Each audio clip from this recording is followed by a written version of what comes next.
Hello and welcome to Salute Your Sports. Kamen Entchev here with Tom Casselman. We are ready for a big show today. We recap the divisional round of the NFL playoffs. Plus, we look ahead to Conference Championship Sunday. Chiefs and Ravens. Can Lamar make his first ever Super Bowl?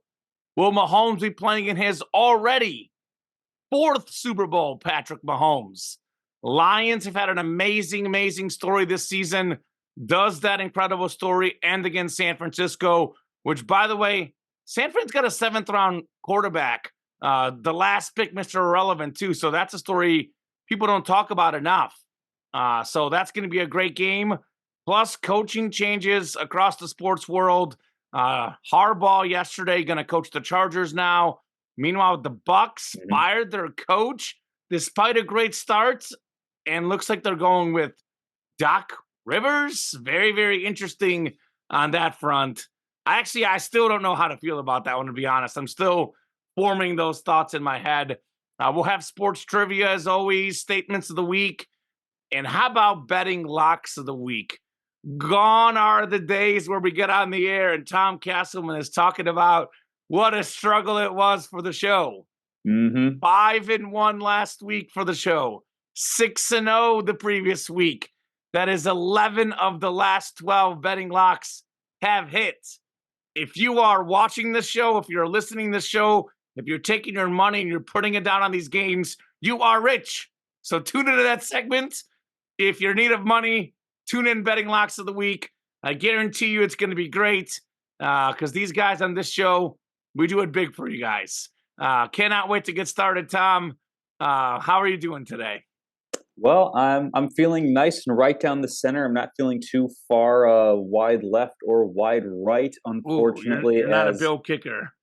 No, unfortunately. And just a quick note out to him: it's a terrible shame that he's had to take down his social media basically because he was receiving so many threats. That is absolutely abhorrent behavior. Like, you and I enjoy sports as much as the next person, but not to that level. Thankfully, there are a lot of folks out there, though, as Bill's Mafia is famous for doing, donating to a charity of a player's choice. They've done this for us cats. We're saving exactly, cats, yeah. baby.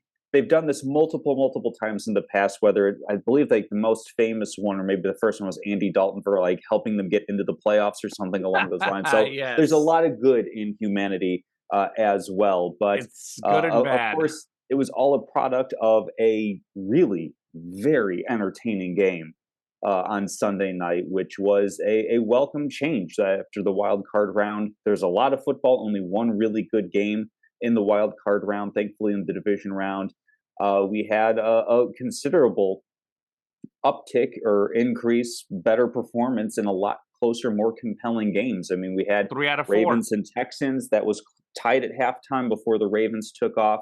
Of course, Packers and 49ers came down to the last drives for those respective teams.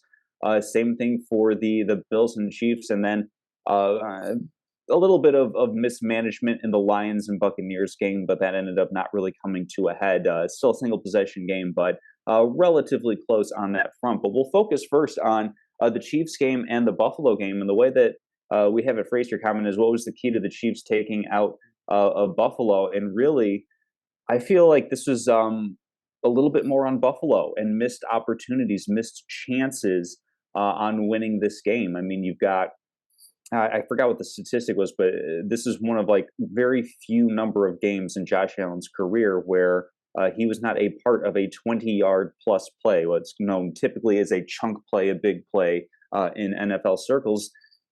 And that more or less was on his receivers when he was throwing very catchable balls out there. So missing those opportunities, including that shot to Khalil Shakir in the end zone. Big play by Chris Jones pushing on the left tackle Dawkins and affecting the follow through. Otherwise, we could have been talking about a very different game there. So this really felt like a game where it was back and forth throughout. Both teams played pretty much, I think, at their optimal level.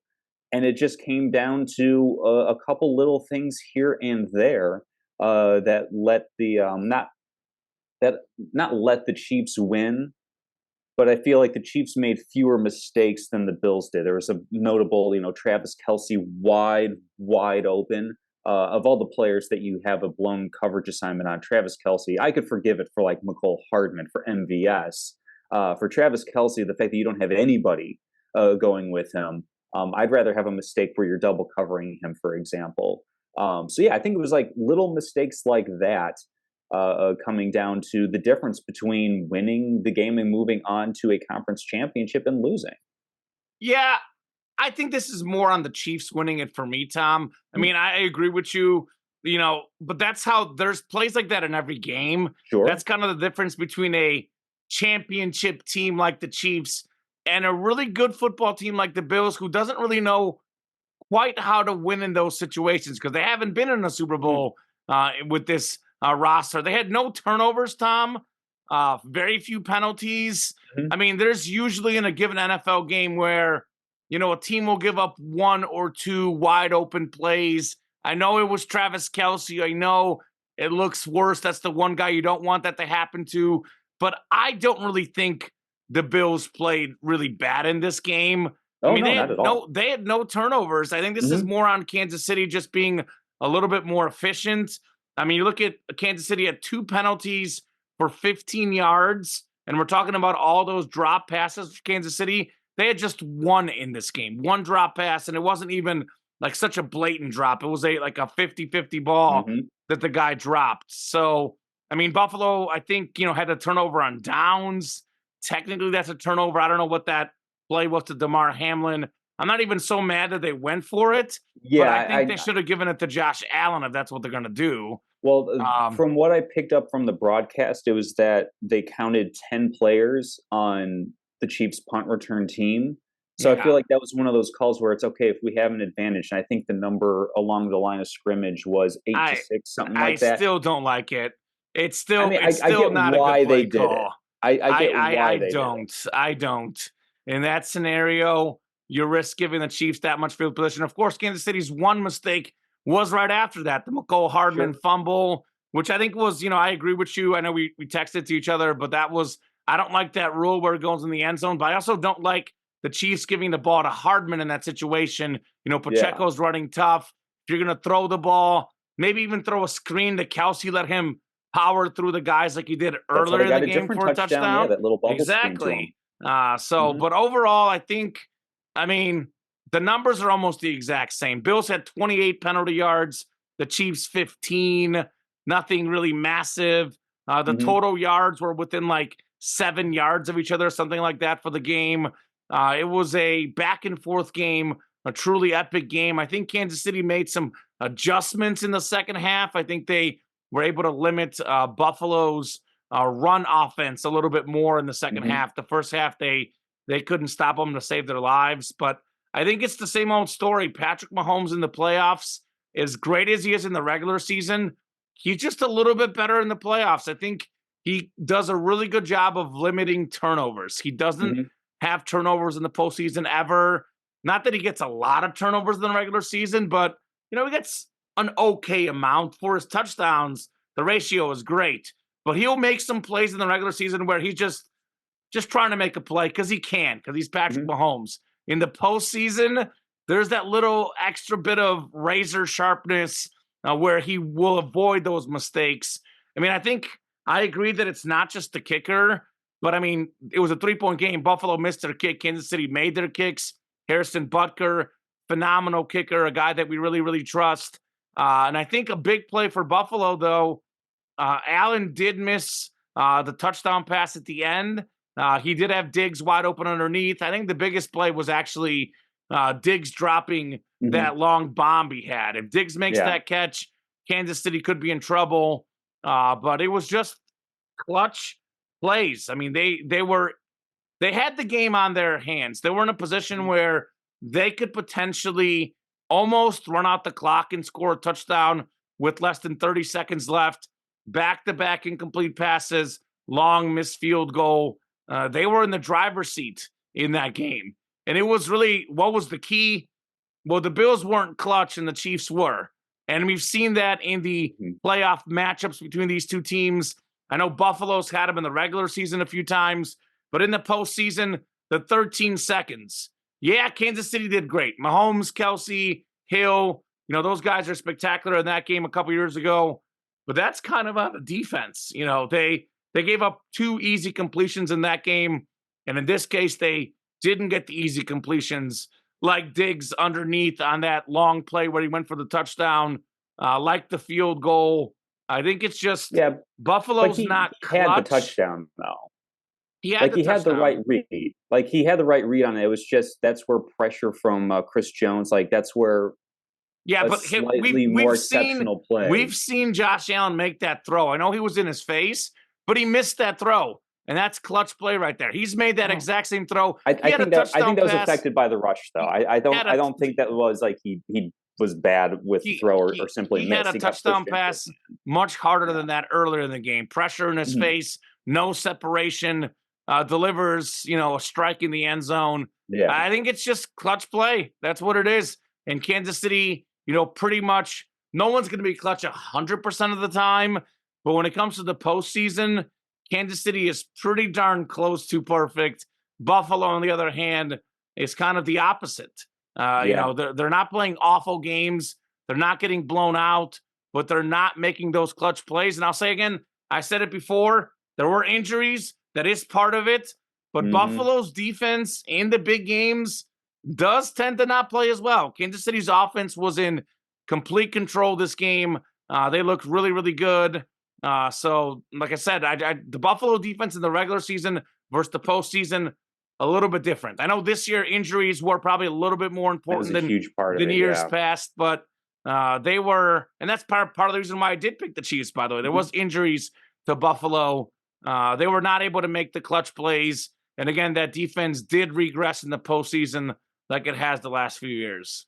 Yeah, well, and that kind of leads to the next question of, do the Bills need to make massive changes in order to try to overcome Kansas City?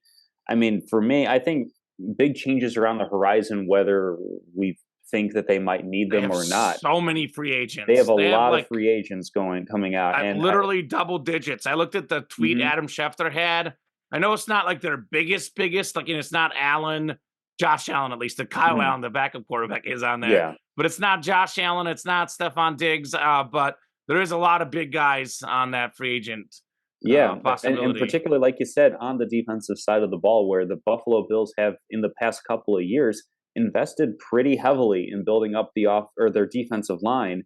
And we saw that they just didn't really get the job done. Kansas City's offensive line did their job really well. Both opening up run lanes for Pacheco, who got nearly 100 yards and a touchdown, and then also keeping Mahomes clean for most of the game. So as far as changes that the Bills need to make, I mean, I think having a solidified a second option, and scarily enough, maybe a new primary option. We saw, Dalton Kincaid showing up as a rookie tight end. He's going to continue to develop in the positive. But if you look at the first half of the season to the second half of the season for a player like Stephon Diggs, there was a massive drop-off in how well that he played. I mean, he's been so good the last few years, though. I mean, it happens once in a while. He's been so good. But he's what, like 30, 31 years old? We don't necessarily know when the decline happens in certain players. Part of it could be a new offensive coordinator, because just like we saw, like for the most part, there's a big winning streak for the Buffalo Bills after they switched from Ken Dorsey to Joe Brady at coordinator.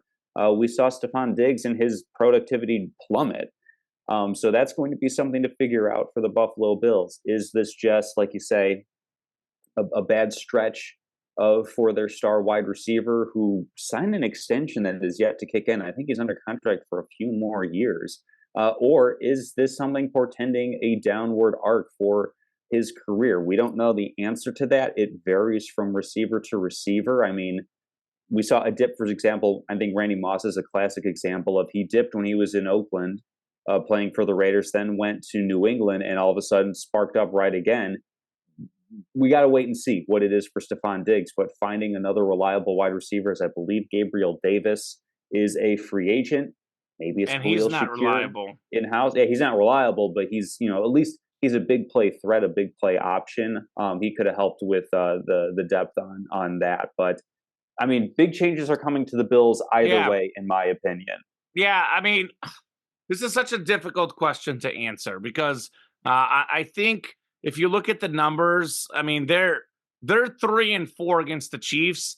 Entering this game, they were 3-3 in the Mahomes-Allen era, and they had scored the exact same amount of points. They're 3-1 in the regular season, though 0-3 in the postseason. Again, a lot of these postseason games, I think one was a 6-point loss, overtime, walk-off touchdown. One was the 3-point loss most recently. So it's not like they're getting clobbered. I know the AFC Championship game a few years back, it was a little bit more convincing, but for the most part, they've been really, really close. Let me let these guys out. These dogs want to be in the other room. Yeah. 1 second. Come on, boys. Come on, boys. You guys go out, but you got to be good.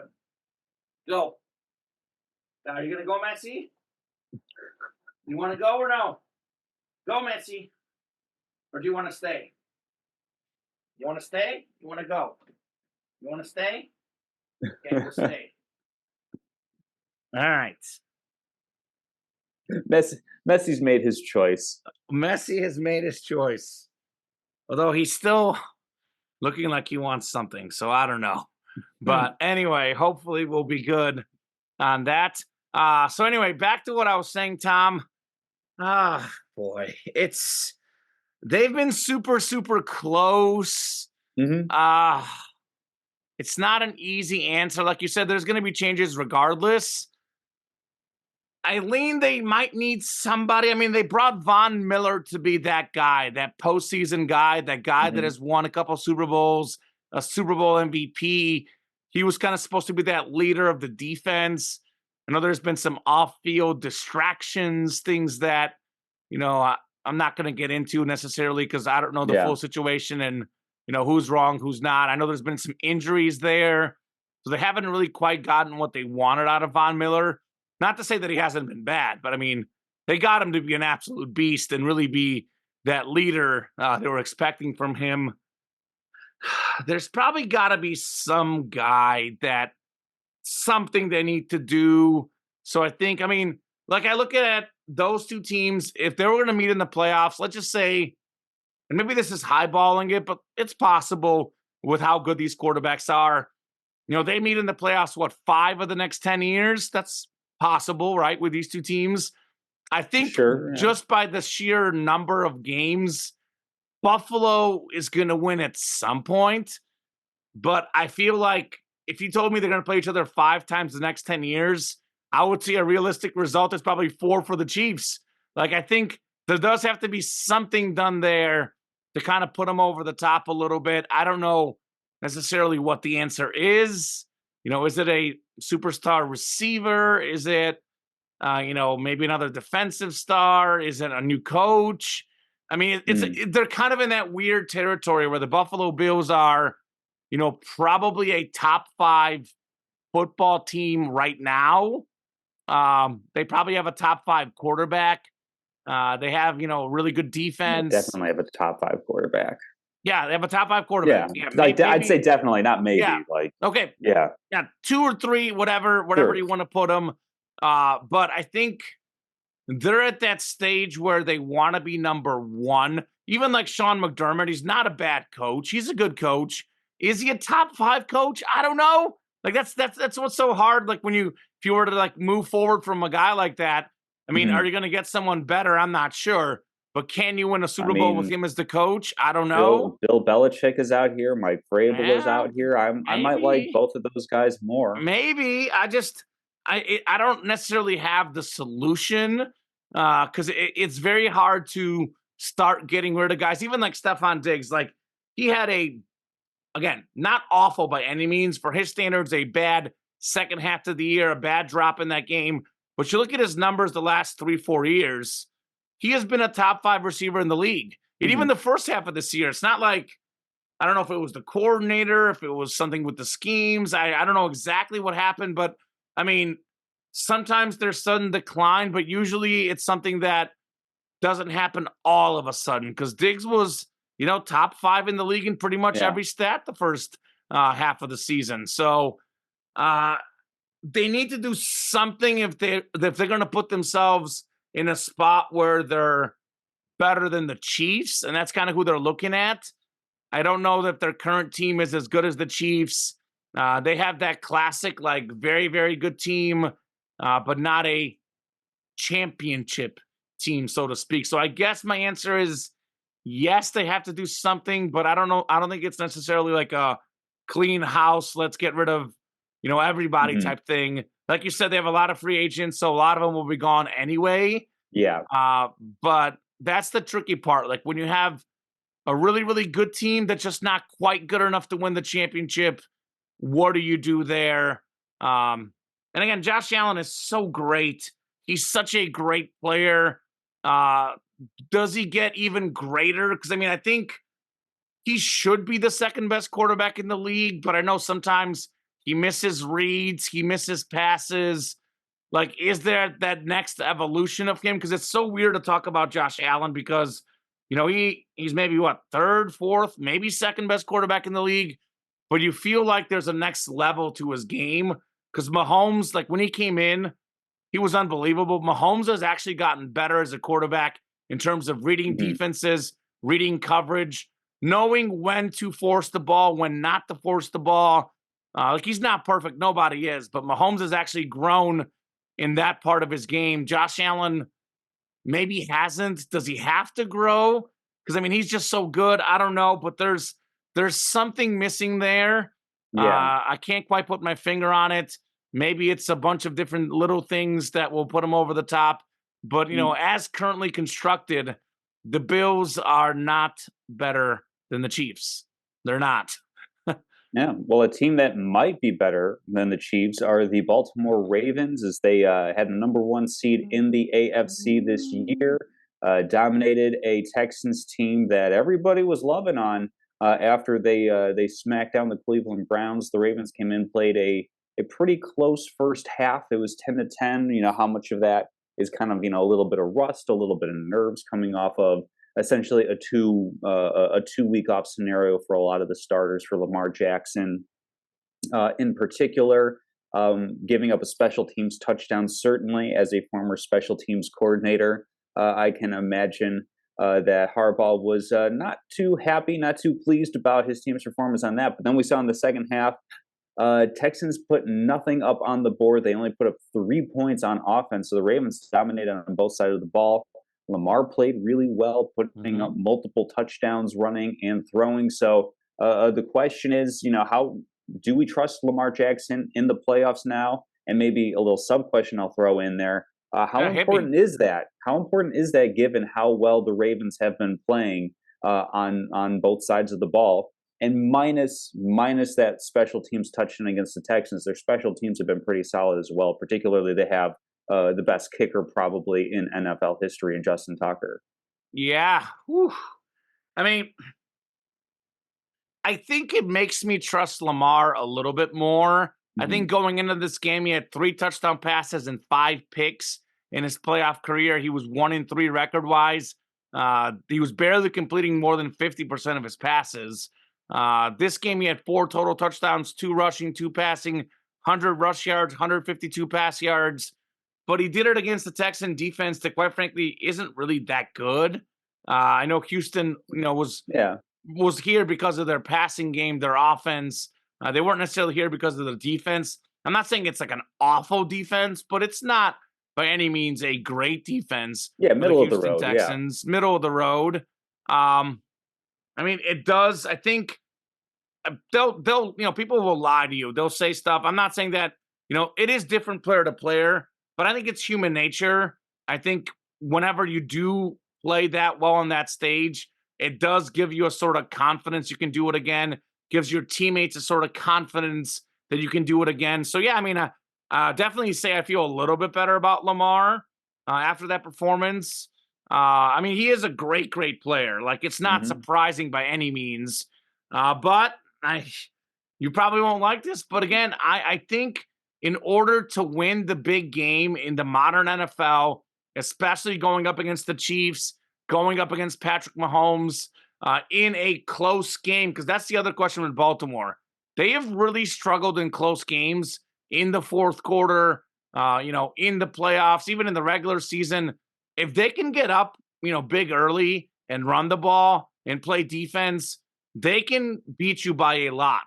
But this Baltimore team in the Lamar Jackson era has been really, really bad in close games. He's particularly been really bad in the fourth quarter. That question has not been answered for me. I'm going to pick the Chiefs. I know it's, a couple segments below, but I think it's because of the clutch play. No, the clutch play I've seen from Mahomes, the clutch play I haven't seen from Lamar. My question mark for him is, can he beat me with his arm? Because, 152 pass yards, not a lot of pass yards, Tom. It's not like he was out there chucking the ball all over the game. It's not like he had to. I get it. Like, the numbers would be a little bit higher if it wasn't such a blowout game. But I think he's going to have to against Kansas City. And I know a lot of people talked about, I know he had career high in yards, whatever, this year, but it's not like it was such an astronomical number. He wasn't, a top 10 passer in the NFL this season. And I think, Odell Beckham is kind of old. Mark Andrews might be coming back. Is he going to be the guy that he was?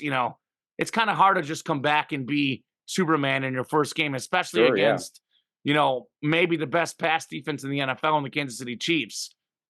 So he's still going to have to answer those questions from me passing the ball. And part of it is maybe he doesn't have the best targets. I do like Zay Flowers a lot. He is a great player, only going to get better. But that's their number one guy they really rely on right now, a rookie receiver who didn't even get 1,000 yards, by the way. He was close, didn't quite get there. So I trust Lamar a little bit more. I'm a guy that really needs to see you do it in those big stages. Once you prove it to me, I've got that track record, and I can say I trust you. I haven't seen Lamar play in an AFC title game, so I trust him more. Do I trust him entirely? I don't, Tom. I don't. So maybe I'll answer that question after I see how the AFC Championship game turns out. I will say this, Kansas City's, we'll get into this game a little bit later.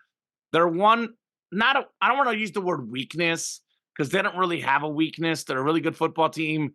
Neither one of these teams have a weakness. Again, Buffalo's weakness is passing. Not Buffalo. Baltimore's weakness is passing. Kansas City's weakness on defense is run defense. The run defense can be vulnerable at times. Baltimore does match up well against them. But Steve Spagnuolo also knows that. He's a great defensive coordinator. He's going to have a really, really good scheme. So it'll be a very, very interesting matchup. But I don't trust Lamar and the Ravens offense passing the ball entirely personally, Tom. Yeah, for me, I think about the quarterback position and offense in general a little bit differently because in my mind, 10 yards is 10 yards. I don't necessarily think that if a quarterback runs for 10 yards or throws the ball for 10 yards, that one is inherently better than the other. And you look at what he did. Didn't necessarily have to throw for a lot of yards against Houston, but he also ran for 100. So if we look at the total number of yards for which Lamar Jackson was responsible, that's really significant. If anything, running might be a little bit more valuable because it provides an extra out on a pass play. Whether it's a busted, you can't find anybody downfield. I can trust Lamar Jackson to at least try to make a positive play out of things. It's just something that most of the quarterbacks at this point in the playoffs are good at doing. It's where the NFL is kind of requiring quarterbacks to go in terms of being, real difference makers when it comes to winning and losing games. And for me, I'm not going to say necessarily 100% all the way I trust Lamar Jackson, but when I look at the stuff like his previous seasons in the playoffs, he's not Patrick Mahomes on that level, but growth and development isn't linear, and it's at different rates for different guys. Looking at how he's been playing in general this season, after kind of getting a new offense, learning a new offense under Todd Monken, and kind of building a little bit of a rapport with a couple of new receivers. The Ravens in general are playing at a really, really high level, and Lamar's playing at a really high level. I understand, this is where the clutch gene is going to come into play. And as far as I'm concerned, clutch is, can you be who you are when the lights shine the brightest? And that's something that Mahomes showed off. That's something that I would say last week in particular, and in multiple games, Josh Allen has showed off. Now it's Lamar's turn, where this is going to be the biggest game of his career. If he can by play far. at his level, if he can continue being, whether you agree or not, he's most likely going to be MVP of the league this year. I don't really agree with that necessarily, but I mean, playing at an MVP level, worthy level, we'll put it Yeah, that way. He's that's having, to me in one the of discussion for the MVP, which exactly, I think if he can again stay at I that wouldn't level, give it to him, but I agree he's in the yeah, discussion. exactly. So basically, if he can keep at that level, then yeah, I trust this version of Lamar Jackson to get the job done. And it's just going to come down to the game planning and what Spagnuolo is able to cook up against Lamar Jackson, and how basically just how each side of the ball is going to be able to execute. Um, Moving into another game on the NFC side of things now, we had San Francisco and Green Bay, another one seed in San Fran having the bye week coming in, but not really looking as good as the Green Bay Packers kept the game close throughout, had an opportunity to perhaps go for a tie or a win at the end, but saw an inflection point, I think, for Jordan Love, where he's got something to learn there with that game-ending interception. So, was this game coming more about San Francisco being a little bit rusty in the playoffs? Was this about Green Bay being really good in the playoffs? Was this, I don't want to say just, but I think it's kind of important to point out how closely tied together Kyle Shanahan and Matt LaFleur have been. Has this just been two coaches that know each other so well and know what they want to do, that they were able to kind of counter each other back and forth a little bit?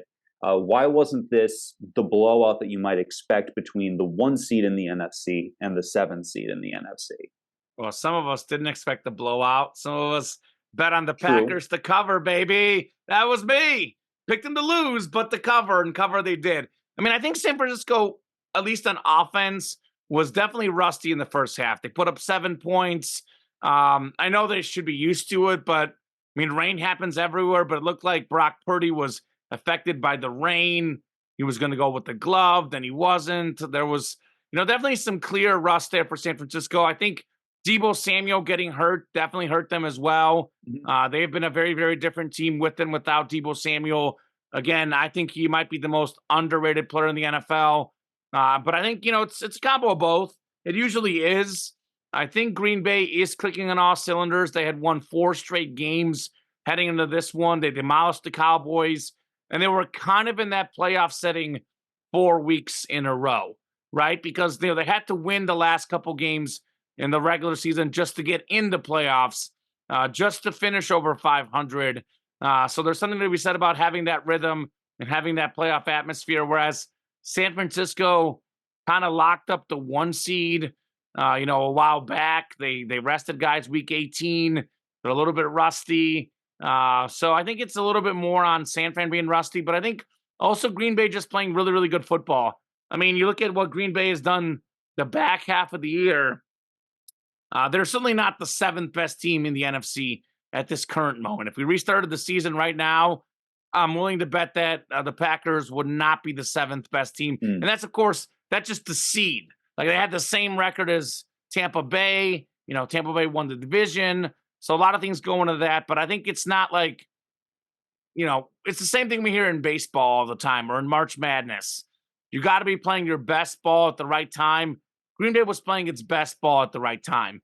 Maybe over a whole season, are they better than 7th seed? I personally think so. But even if you say they're not, they certainly were playing better than a 7 seed the Mhm. back half of the year. I mean, again, new quarterback, new system, takes a little time. It's kind of interesting because he started off really, really good right off the bat.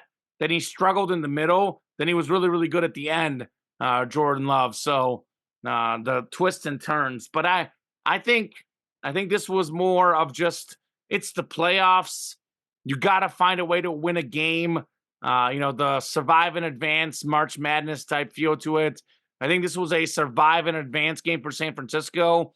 Because I mean, if Green Bay kicker, if he makes that kick, it's we might be talking about overtime. We could be talking about Mhm. maybe Green Bay driving down and winning the game. Because I mean, Love made that really bad pass. It was the exact same pass Brett Favre, former Packer, made as a Viking against the Saints in the playoffs, Mhm. across his body, into triple, double coverage, whatever, across the field. And maybe if the game was tied, if the kicker hadn't missed, maybe Jordan Love isn't quite as aggressive. I still think he had plenty of time left in the game. That throw And it was was also first completely, down. it was like first or second down, completely unnecessary to make that pass. But does he make it if it's a tie game rather than you're trailing? Maybe not. I don't know. How different of a scenario is it? I think it was a survive and advance scenario for San Francisco. They survived, they advanced, and good on them. Good on Green Bay for having a great playoff run. I look at, sure, everybody's going to be disappointed when they lose. I think Buffalo, probably of all the teams that lost, is definitely the one that's most disappointed because they were so close. And maybe somewhere they feel like they should have won.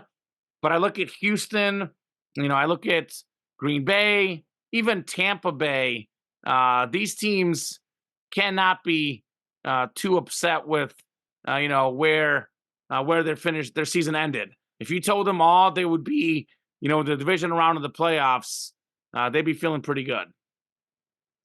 Yeah, this is an interesting one because I don't really know how to feel about the whole like rusty because we saw the Baltimore Ravens come out in their first game after having essentially 2 weeks off, same as San Francisco, and they looked fantastic in the second half of their game. Yeah, but there was rust early. There was a little bit of rust early, but the fact that they came out of it and San Francisco didn't, I think that the elements did play a little bit of a role in that. I think, like you said, Deebo Samuel played a role in that as well. So I'm not really going to say it was necessarily rust for San Francisco so much as typically when we look at the number one seed in the conference, they're much, much better than everybody else. And just with the way that the NFL is nowadays, that doesn't really seem to be the case nearly as much where we saw a team like Houston be able to hang with Baltimore for half a game, where we see a team like Green Bay be able to hang with San Francisco the entire game. And part of that is game planning. Some of that is also just like the talent level and where it is at. And there's a lot more. It's a lot more homogenous in the league. Yeah, the margins aren't quite as wide, which is something that the NFL has been really pushing for. I mean, you look at the number of one-score games that are in the NFL. It's by that way, kind of by design, to keep everybody engaged throughout a season where you don't really have truly great teams and you don't have truly bad teams at this point, with some minor exceptions. But for the most part, the difference between the 8th to 10th best team all the way down to like the 20th to 25th best team, the margins aren't really that big. So I think that this is, like you said, a survive and advance for San Francisco. Certainly they're going to have a tough matchup against the Detroit Lions, though, a Lions team that got the job done against a Buccaneers team at home. This is going to be the last home game for the Detroit Lions this year. I mean, of course, I'm never, ever really going to cheer for the Green Bay Packers, but if there was a time to do so, it would have been this past week, just so Detroit could host a championship game at home. That was the loudest environment from the reporters that were there, the folks that were there. That was the loudest they said they've ever been to a sporting event. And it gets louder in a dome, like it does. Yeah, it gets louder in a dome. And Detroit has been really, getting the job done, I would say. I mean, they had a 1-point win at home against the LA Rams, and then it was a single touchdown game that they mismanaged the clock a little bit at the end, taking their knees a little too early. But then, of course, Tampa not taking that last time out for even just like a Hail Mary prayer, a sense of trying to tie up that game and force overtime or something along those lines. But a big reason that the Lions have been winning, and I cringe to even say the prompt on this line item here, but Goff has been almost perfect in the playoffs. Have we underrated this quarterback? And I've got a pretty firm answer on that. Tom, you have underrated Jared Goff. I mean, and this guy, it's not like, it's funny because he kind of got cast off. Let's not forget that this guy literally was a former #1 overall pick. He's Mhm. played in the Super Bowl before. He's put up numbers. I mean, for his career, 185 touchdowns, 82 picks, better than 2-to-1 ratio for Jared Goff. He's had some incredible games, winning record as a quarterback, 4,000 yards. I mean, 4,000 yards.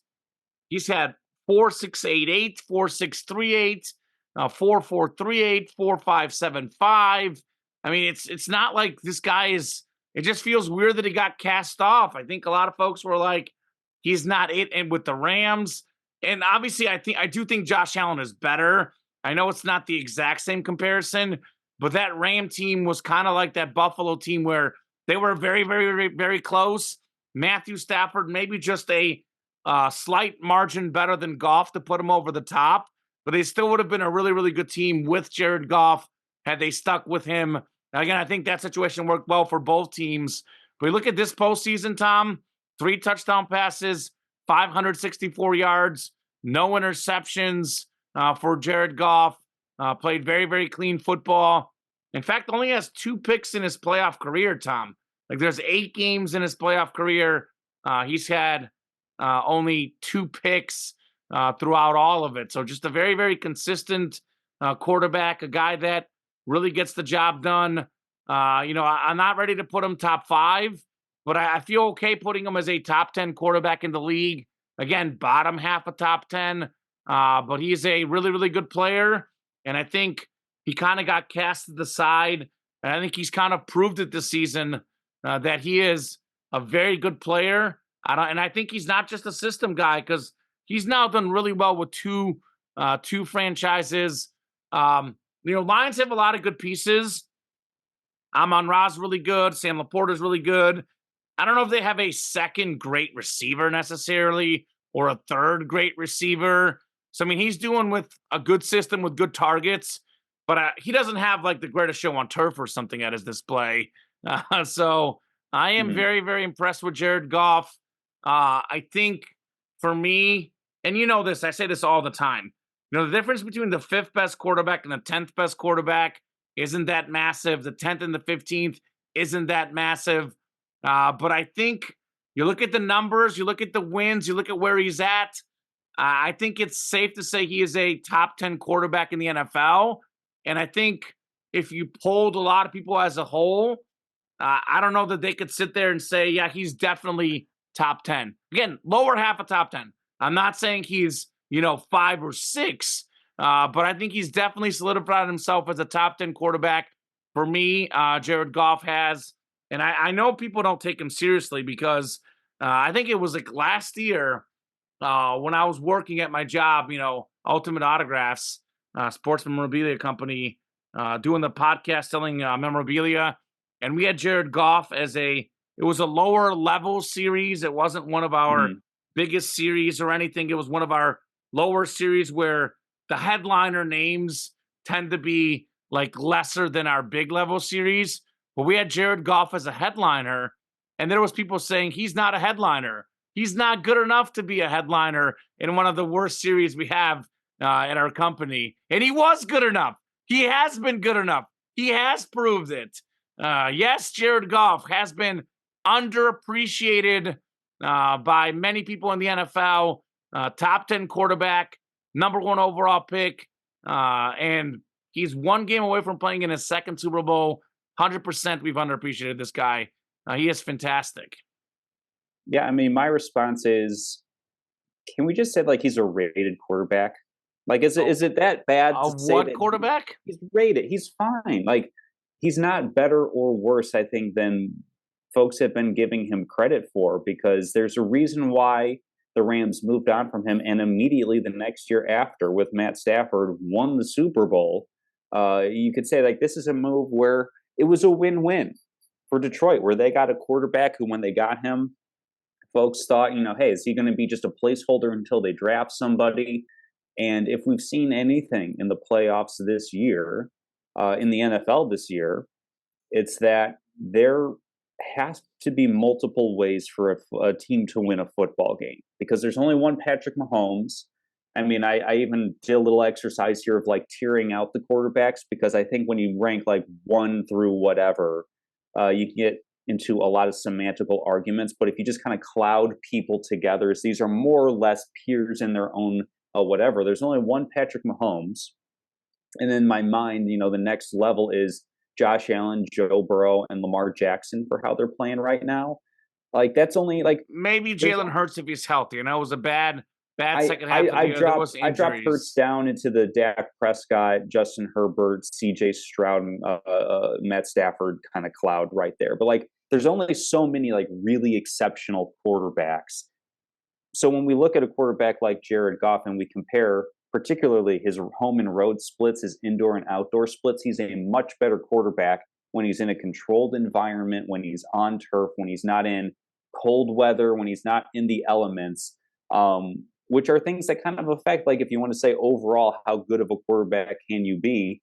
I mean, if you're not at least a comparable level in not dire conditions, I in mean, he's not adverse terrible. conditions. Actually, I have his game log. I'll look Yeah, just like out of it's not terrible, curiosity. but it's a stark difference. He is much better at home than he is on the road, and that's going to be a bit of a key factor going into San Francisco, where if he's playing in the same conditions that this 49ers and Packers game was, is Detroit as effective with its passing game? That's something that has borne out fruit in previous years, where he doesn't necessarily do as well in the cold, in the rain, what have you. So I think as far as overrated, underrated, he is a good professional quarterback who is set up for success with the team that is around him. It's the same thing that we see for Brock Purdy. It's the same thing we see for Jordan Love this season. It's the same thing that we see for a lot of quarterbacks. There are very, very few that transcend, quote unquote, the environment around them.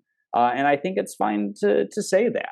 My opinion of Jared Goff isn't improved or worsened with how he's been playing this season. He's a good professional quarterback in a system that is set up for him to succeed. And I don't think that's a bad thing or a disrespectful thing to say. I think that's accurate, frankly.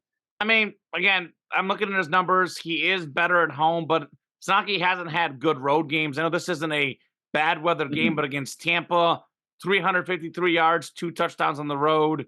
He won at Green Bay this season. Definitely not a great weather place. I know he's had some decent games against some of these teams too. It's not like he only does good in a dome. Yeah, but if you So, look at completion percentage, if you look at average passing yardage, just but man, a lot of quarterback guys play rating, better in a dome, Tom. Just generally speaking, I mean, yeah. But I'm saying, that's like, just he's how it been perfect. is He's been perfect in the playoffs so far, and where have all of those games been played? in In a Detroit. dome at home. So I think there's a little bit of, I don't think that he's necessarily a better quarterback than he's been. I just think that he's in a good environment. There's nothing wrong with that. Yeah, I can somewhat buy your argument. I think he's just a little bit better than you think. He's got a really good arm, really good savvy on the field. Again, we're not talking about a 5th-round pick. He was drafted 1st overall for Mhm. a reason, Jared Goff. So And another I prime agree with you. example I agree of with you. He's in a good situation, but there's other guys in good situations that aren't doing necessarily as good as him. I think that the Lions will lose this weekend, but I don't think it's going to be because Jared Goff wasn't good on the road. I don't think he's going to struggle in that game. I mm, mean, I think he might get sacked a few times because of how good that pass rush is for the Niners, but that may not necessarily be on him. Like, I look at it this weekend, the Lions aren't going to lose because of Jared Goff. I feel pretty good about that personally. yeah, I mean, that's definitely going to be a big key. I know we have Lions and 49ers after Chiefs and Ravens, but since we're talking about these teams, you just want to flip those around real Sure, quick and cover the NFC. sure, I mean, like you said, we we've can do got that. San Francisco at We'll save home. the best for last. Exactly. Although the schedule isn't doing that. The schedule has them I know first for some reason. that was weird. Yeah, I don't know. They're Maybe going they for like want me more to of like a get prime my time. stress out early and not like pace until the game starts. And they did it for me because I mean Mhm.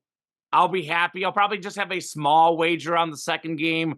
I'll put my big Really? money on the Chiefs Ravens game. Maybe just a small wager, more like sit back on the sidelines and enjoy Well, that it is. Lions Niners I'm game. not sure where you'd be falling on this one, but it is a 7-point spread. So Seven and a basically, half. I just oh, it's see it's moved. moved. Oh, On that's DraftKings, actually it's 7.5.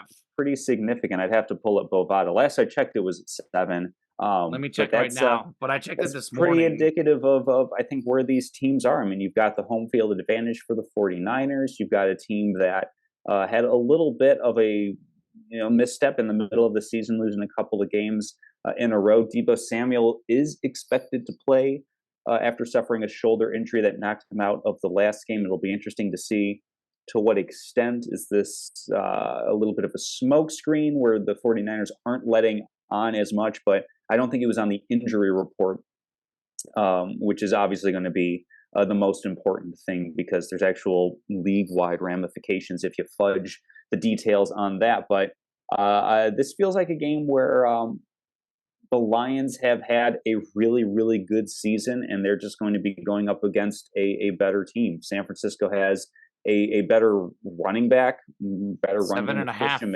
McCaffrey. Absolutely just lighting everybody up. I mean, you want to talk about MVP? That's my vote right there, based on what he's done this season. Agreed. He's been absolutely phenomenal. Agreed. But the Lions, they've got a pretty balanced offense themselves, and of course, they've got Aiden Hutchinson, who is absolutely going to be terrorizing the San Francisco 49ers. I don't think the Lions are going to line him up against Trent Williams overly much. I think they are going to keep him firmly on the right side of the 49ers line, which is a good bit weaker than a definite Hall of Fame tackle on the blind side for Brock Purdy. So, Kamen, let alone the spread, because I think that you and I could both agree that we can see this game definitely being within that 7-point range, whether we say anything about it in a future segment or not. Some of us might. Do the Lions have? I guess like a better than 40% chance. Like I guess what do you think needs to go right for the Lions to go ahead and win this game? Yeah, I don't know about a better than 40%. I would say I'm probably in that like 70-30 range for San Fran. Okay. Maybe 80. Maybe 75. Let's go middle ground. I mean, I feel good about San Francisco winning. I would not be shocked if Detroit won. Again, they're playing really, really good football right now. Debo Samuel injury is going to be big for me because they are 0-2 San Francisco when Debo doesn't play. They're saying he's 50-50. He says he's going to play. Of course, he's going to say that. And they're 0-2, but there's a couple other games where they barely won when he started but didn't really play that much. And they ended up losing that game or barely winning that game. Their offense with and without Debo is a little bit different because he adds that like second dynamic like McCaffrey running and receiving the ball. So, I mean, really, you look at both of these teams, their top 5 offenses. Difference is San Fran's a top 5 defense. The Niners are not. By the way, Tom, the old school defense wins championships crowd. We have the 3 top scoring defenses in the NFL among the last 4 teams. Baltimore was first, Kansas City was second, and San Francisco third. Now, Detroit was 23rd, although they were kind of bunched among a bunch of different teams, right? They give up 23.2. Niners give up 17.5. You look at their 2 playoff games, they gave up 23 and 23 for Detroit. They have been very, very consistent. I think San Fran's offense is a little bit better than the previous 2 offenses they faced. And I think they're going to have to, the Niners are going to score more than 23 points. The Lions are going to have to score more than 23 to win this game. I don't know if they'll do it or not. I'm a little torn. I mean, I think San Fran's going to win because, again, better on defense. I do like the Lions covering, though. I really do. I think they're going to find a way to keep this close. I think they're, like you said, they're playing the best ball at the right time. I know it's not a dome game. I haven't looked at the weather forecast, too closely, but it is the San Francisco. Like, they're not going into, Buffalo or Kansas City or New England or Chicago or Denver in January. They're going into San Francisco. I mean, Goff is a Cali kid. Now, he played at Cal, played with the Rams. It's going to be the weather's going to be just fine for the Detroit Lion offense. They'll be just fine to do what they do, and I think they're going to keep it close. I really do, just because of just how well that offense is executing. They'll put up enough points to keep it close. Ultimately, though, I do think the Niners are going to prevail because they're significantly better on defense. But this Deebo Samuel thing is making me feel pretty good about the cover. The spread opened at 7. I was kind of going back and forth. I have bet a lot of underdogs to cover in the playoffs, Tom. It's been, I don't have the exact stats. I didn't, sit there and crunch the numbers, but just based on my bets, about 3 out of 4 underdogs have been covering throughout the postseason. And then now with, Deebo, we're not sure if he's going to play or not. Now with that spread moving an extra half point to 7.5, I'm feeling really good about Detroit covering, and I'm feeling good about Detroit representing themselves well in this game. Like, it could be a backdoor cover. It's possible, but I don't think this is going to be a game where the Niners completely obliterate Detroit. It's possible. If someone's going to obliterate someone, it's the Niners. I pick San Fran to win. I think Detroit keeps it close. Now, Amon-Ra playing great at wide receiver. He'll find a way to get open. Goff will find them. And then 2 good running backs for Detroit. McCaffrey is McCaffrey. He's better. I agree. They have the better running back, but the Lions have 2 very, very good ones. Maybe they slow the game down a little bit with their run game. Keep San Fran off the field. That could help Detroit as well. Gibbs, Montgomery, 2 very, very good running backs this season. And a running back, Jahmyr Gibbs, is kind of that Christian McCaffrey mold. He's explosive. He can receive the ball. He can run the ball. He is going to be one of the best running backs for many, many years, Jahmyr Gibbs. And people laughed at the Lions for picking him in the first round. But if you can play ball, Tom, you can play ball. Jahmyr Gibbs can play ball. He is fantastic. Yeah. So I'll pick the Niners. It's kind of the no-brainer pick.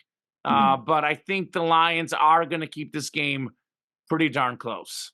Yeah, looking at Bovada, by the way, you can go ahead and knock that half point off. Just get it at 7. Get the better price right there for locks of the week. But I agree with you on all the points that you said. I think that Detroit, I don't know. I've got like a sneaky feeling that it might be a little bit of a blowout. I think that they've been playing really, really well, but I worry about some of the different matchups. If Deebo Samuel is able to play at 80%, 90%, whatever his best is, but that he's able to be on the field, and if not actually be playing at a particularly high level, at least be a decoy to open things up for CMC, for Kittle, for Ayuk. I think San Francisco can roll a little bit. Detroit's defense is so far behind how good San Francisco's offense is. I think that could be something that's pretty dangerous, especially if they get down significantly. And part of the reason they've been able to have success in these close playoff games is that they've been able to maintain a balanced attack on offense. They haven't had to go super duper pass heavy. And given it how good San Francisco's defense is, Detroit has had a really good offensive line this year. But when you look at the players and the playmakers, Fred Warner has been unbelievable. I'm blanking on the Greenlaw, the other linebacker, middle linebacker. 2 picks in that game.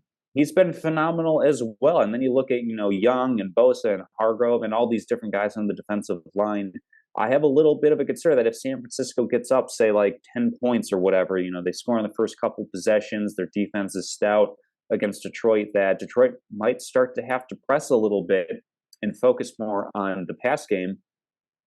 And there's numbers that when facing heavy pressure, when facing not necessarily a blitz rate, but a high pressure rate, Jared Goff isn't as good as when he has a little bit more time to throw. He's not one of these quarterbacks that thrives under pressure necessarily. Like so Mahomes, baby. I can see this. I'd like to see a close game. Of course, I'd like to see it within the spread. I think it's going to be a really fun game to watch. But I can also see it going the other way just because San Francisco is so balanced, so good on both sides of the ball. I don't know what to read into that close game against Green Bay, a game that they very well could have lost, quite frankly. Not just from there's the missed kick, there were multiple, interceptable worthy passes that Packer defenders just dropped inexplicably.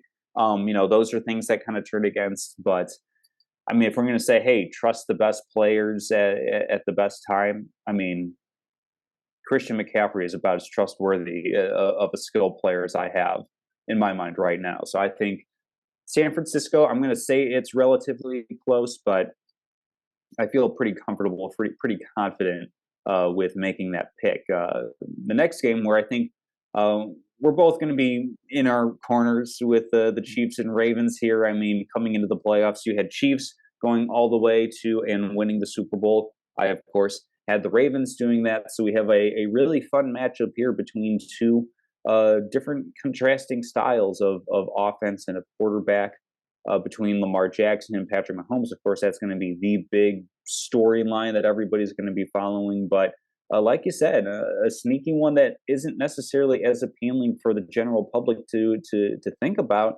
is how great the defense has been playing.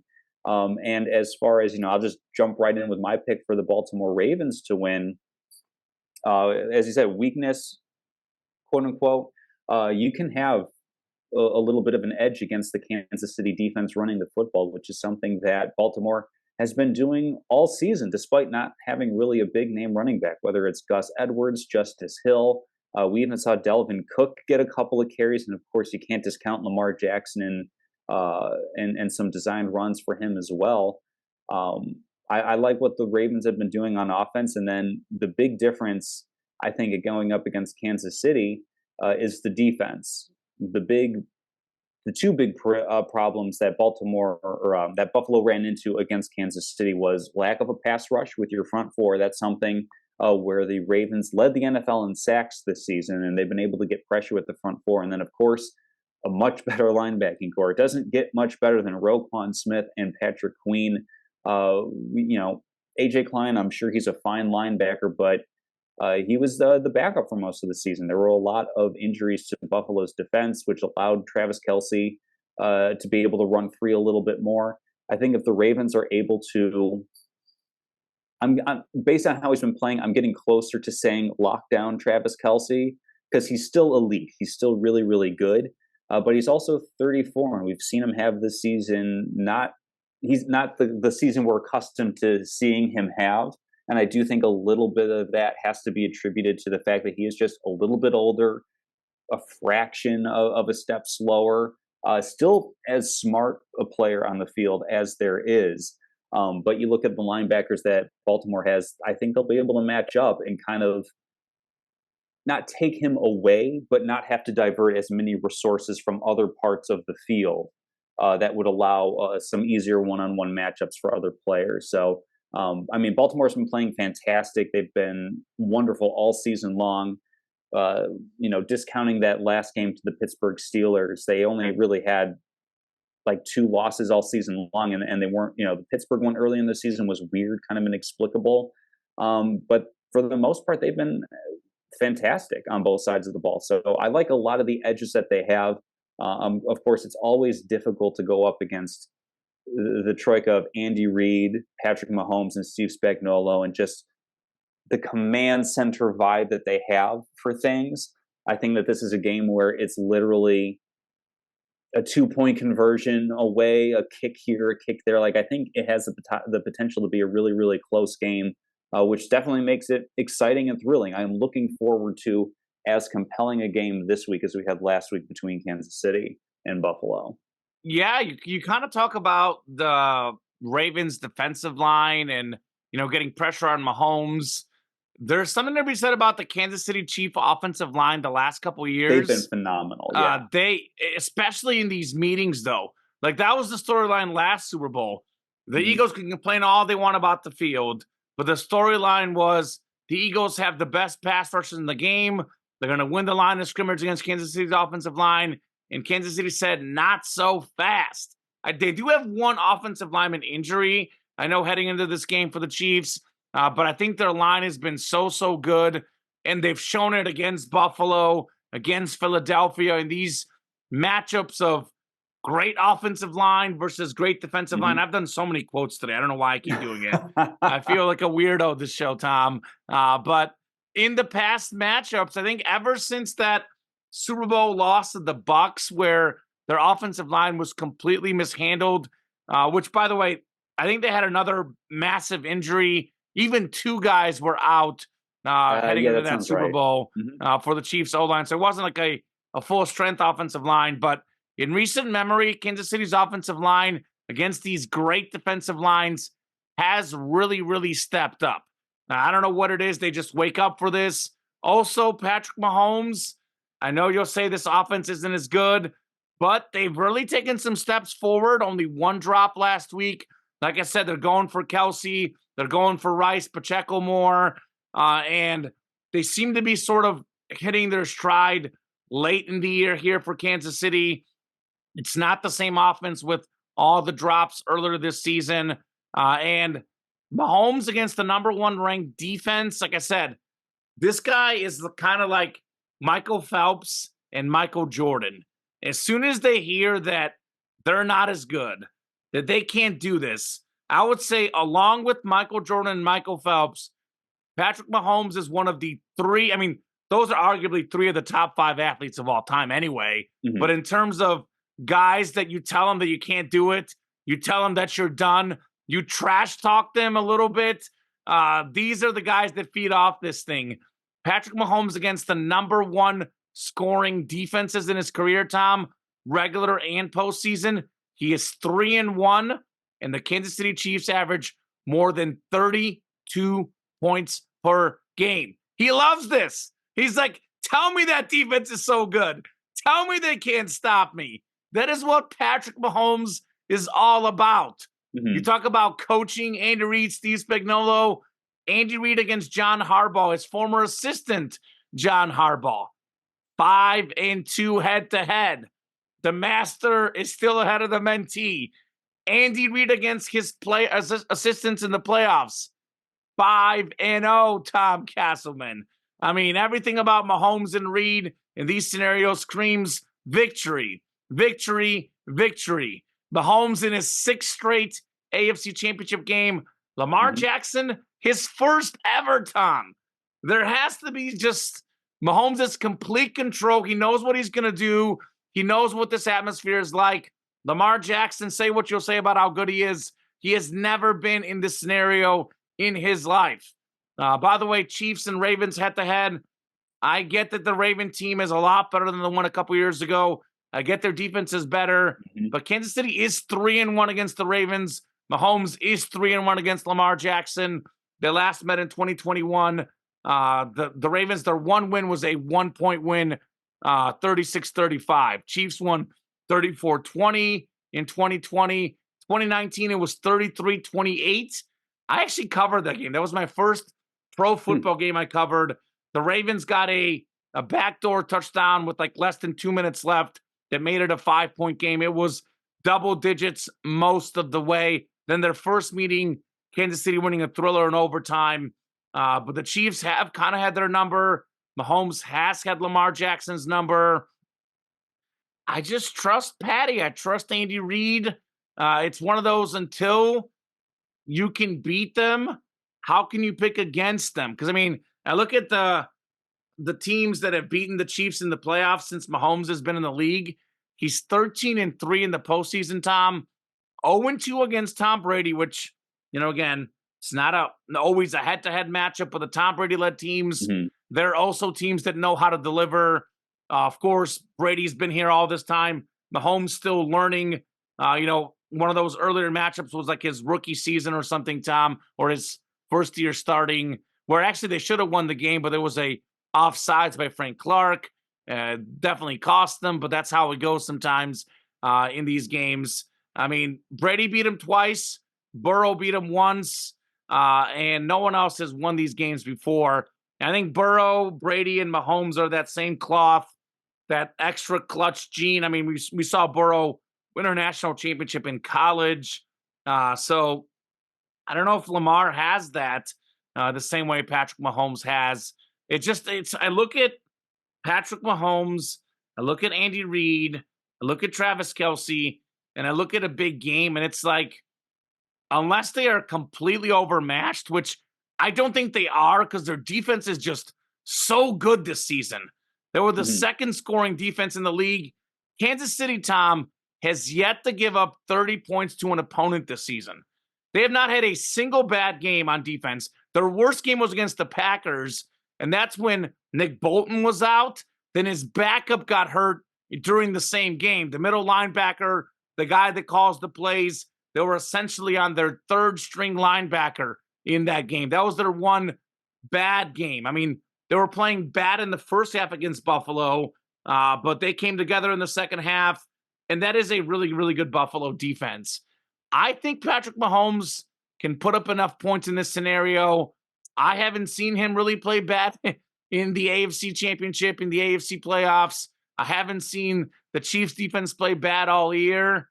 I haven't seen the Ravens make the Super Bowl since Joe Flacco. So I'm going Mhm. Chiefs, baby. And Tom, call me crazy. Call me a hater of the Ravens. I feel more confident this week than I did last week against Buffalo. I really do. I really do. I feel really good about this game. I would say I'm probably like 70% sure Kansas City will win. Really? 75% sure the Niners will win. So I'm definitely almost as confident on the AFC side of things. I have a good feeling about the game for the Kansas City Chiefs. Interesting. Yeah, I'm closer to like a 60-40, 55-45 split on that one, but definitely going to be compelling stuff. That'll be 2 o'clock Central on this Sunday. Unfortunately, we're going to have the CBS crew, which I'm getting Why do you tired to hate see. the CBS crew so much? They are outside of Thursday night football. They are the worst crew, in my opinion. Really? Yeah, I don't like Jim Oh, Nantz. I don't like Tony Romo. I'm oh, not I'm not here for it. I love Tony Romo. Troy, I'm in the middle. I'm in the middle on Nance, but I love Romo. he's I feel like he's gotten worse. I feel like he's not overly committed to the role, but that's just Okay, all my, right. my opinion. For my money, Joe and Troy are the best. 1 second. Yeah, Well, go for now I it. don't want to move. This light just keeps flickering on and off. I think it's off right now. I'll just leave it. It's been No, you're good. bothering me. It's my little OCD. I don't want to move though because Messi is there. My boy's Yeah. laying down here calmly. I'll leave it. Have you noticed that? It's been flickering on and off here and there. No, Maybe it's I my haven't noticed. It might OCD. be showing up, but Yeah. All right, somebody go else ahead. who is Sorry. really bothered is Adrian Griffin, who has been relieved of Wait, his. hold on, real quick. I know we didn't Yes. have it in the rundown. The hardball, because we are on football. I know it broke Oh, let's jump to yesterday. Harbaugh. Yeah, I never physically put it in the rundown. yeah. Do want to hit hardball real quick Yeah, before Jim the. Harbaugh moving from the University of Michigan to the LA Chargers. I mean, great move for LA. He's a proven winner at pretty much every place he's been. He was a winner at Stanford, then goes to San Francisco as a winner in San Francisco. Then he goes to Michigan and he's a winner there. And now he's coming to the LA Chargers in a big culture shifting move because I know that the Chargers are one of the teams that everybody says, they choke every year. They're not that good of a franchise. They're cursed, whatever.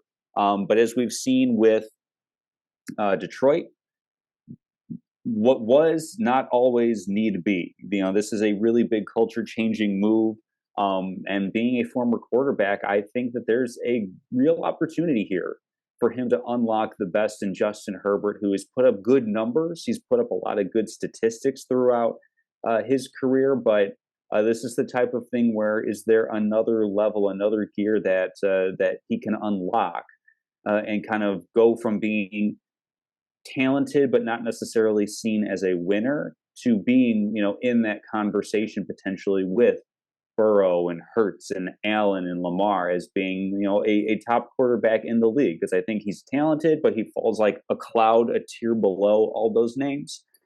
So, I mean, there's really no downside to this hire in my mind with bringing Jim Harbaugh on board. I know that he chaps some hides, so to speak. I know that he is a personality, an acquired taste, whatever little euphemism you want to use to just say, like, he doesn't always get along with people and they don't always get along with him. But this is a move that I think can have some big ramifications for the Chargers. And it's kind of interesting if we want to draw parallels consider where Michigan was compared to Ohio State when he took that job, and consider where the Chargers are compared to the Kansas City Chiefs as he's taking this job. Yeah. This definitely feels like another mountain for him to climb. He's gotten to the Super Bowl. Unfortunately for him, was not able to win that brother rivalry. But that's going to be something where they might be meeting up in a championship game or a playoff game, divisional round, wild card round, something like that between the Harbaugh brothers on the AFC side of things. So I really see like nothing but positives out of this move. It's going to be really interesting to see where things go from here for the Chargers. Yeah, definitely a win-win for both sides. I think like he can retire on, well, not retire. I mean, I guess maybe retire from coaching Michigan, sort of retire college football side of things on top. You know, I know there's some other question marks there with the whole sign stuff. He could just kind of Sure. move on, which is maybe part of it. I don't know. Pull the Maybe. Pete Carroll. There you go. Yeah, just go before they look too closely. But I think it's definitely a win-win. I think for him especially because, like you said, he's one of those coaches. You know, a lot of coaches aren't great in college and the pros. I actually think Nick Saban would have been. He only had 2 years. He finished like 2 games under 500. It's not like he was terrible. It takes some time for everybody. It took, you know, Bill Belichick some time. He wasn't winning with the Browns right away. So I know Nick Saban is the classic example. I think that's a really bad example because he didn't have enough sample size in the NFL. But there is other examples of coaches, maybe like Chip Kelly, for example, who was really good in college, not so good in the NFL. Yeah. Okay, yeah, I thought you were going for like who's comparable to Jim Harbaugh. I think Pete Carroll is the only one who's comparable of winning a national championship and winning a Super Bowl. Exactly. Which is kind of like a whole different conversation. There's only 3 guys ever to do it, and none of them are modern coaches, other than Carroll, of course. But I think for him, like you said, he's won everywhere. This is a perfect scenario. He can leave the college game on top. And if for some reason the Chargers don't win, if they don't succeed, then it's like whatever, they charge her anyway, right? I think this is kind of like a good litmus test. I know, Tom, you know, call me weird, but I believe in curses. I believe in stuff like that. Now, curses, you know, the saying records are made to be broken. Curses are made to be broken. You know, the Billy Goat, Babe Ruth. Some curses get broken, some don't. If they can't win with Harbaugh, then the whole Chargers going to charge her. Then that thing is very, very real. Because LaDainian Tomlinson, Antonio Gates, and Phillip Rivers, with some really good defenses, Tom, failed to even play in a single Super Bowl. That is pretty telling of the Chargers charging. There was like some season where, I don't remember the exact stat, but they were like among or the top like defense in scoring and offense as well. And they were just like around middle of the pack record or something. Can't remember what it was, but they're really bad in these close games. They're not really that far away from being a good team. I know this last year was a complete disaster, but they had a lot of injuries though. But then again, they get a lot of injuries all the time. Like you talk about what's keeping Justin Herbert from being great, from winning playoff games. Well, Keenan Allen and Mike Williams both being healthy come to playoff time. That's part of it because he is second all time in passing yards per game. You know, only Mahomes has more in the history of the NFL, Tom. That's obviously not the end all be all. There's all sorts of different stuff. Nobody's saying Justin Herbert's the second best quarterback, even now, albeit all time. But it is telling that he's put up some incredible numbers, like you said. Just hasn't won the close games consistently, hasn't won the playoff games. Maybe Harbaugh is a offensive coach, a former quarterback. Is he that guy that takes Herbert to the next level? I mean, I think for Herbert, he's won 0 playoff games.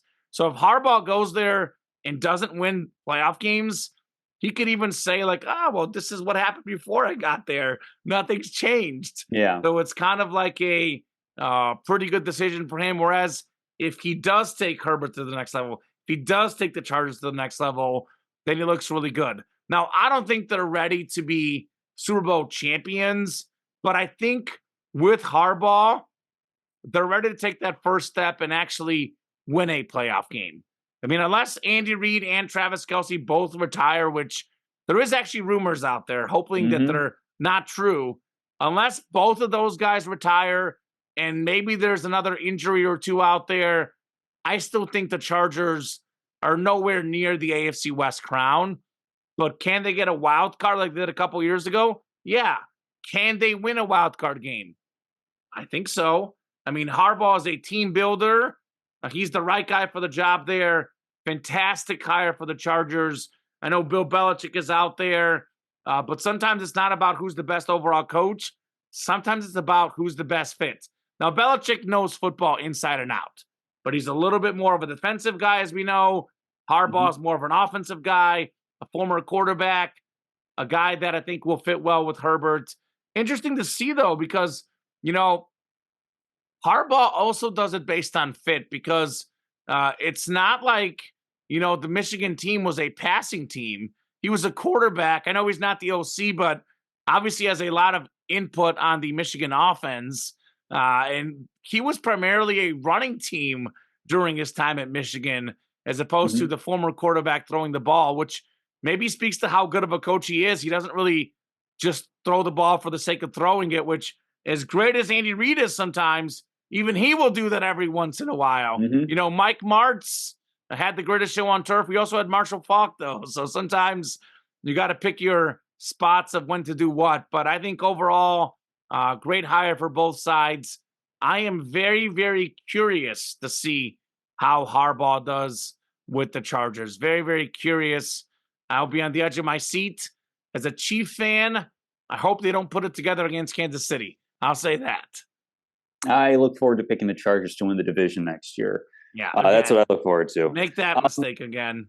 So we're going to jump to the NBA really quickly for some late-breaking news. It happened, I believe it was last night prior to us reporting. But Adrian Griffin, the head coach for the Milwaukee Bucks, is out, despite Milwaukee having essentially a tie for the second-best record in the NBA. They are 3 games behind the Celtics out in the East and tied with the, surprisingly enough, Oklahoma City Thunder and Minnesota Timberwolves for the best records in the NBA.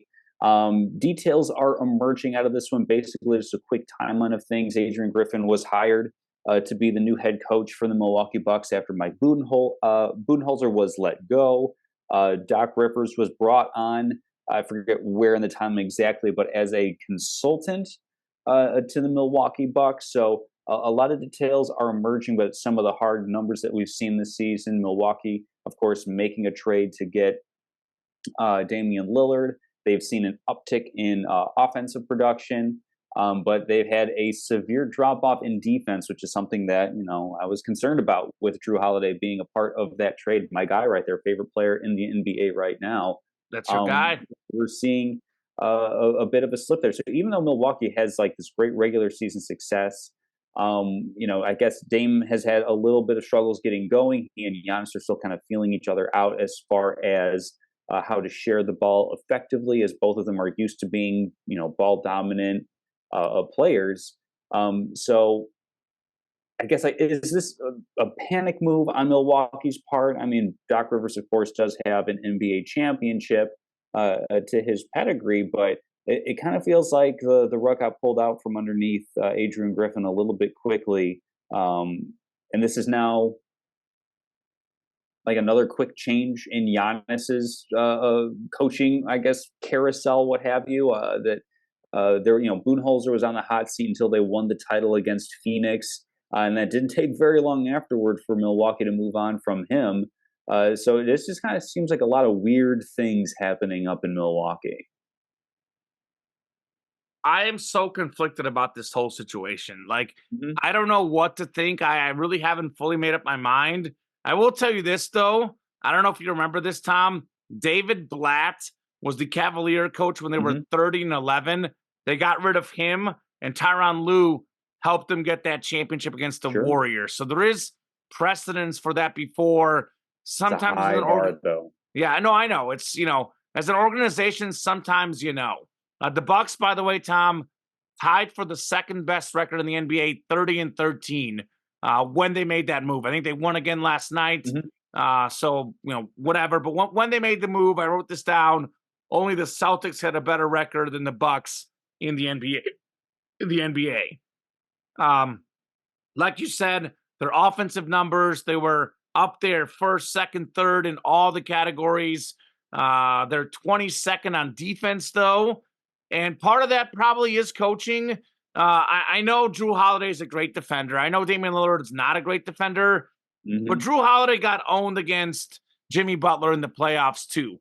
One player doesn't take you from the fourth best defense, which they were, to the 22nd. It can. It very rarely isn't. Almost never can I think of one player himself affecting a defense that much. Drew Holiday, and in the modern NBA, we've seen this so many times. Great offense beats great defense. Drew Holiday on the end of that side, he got completely demolished against Jimmy Butler.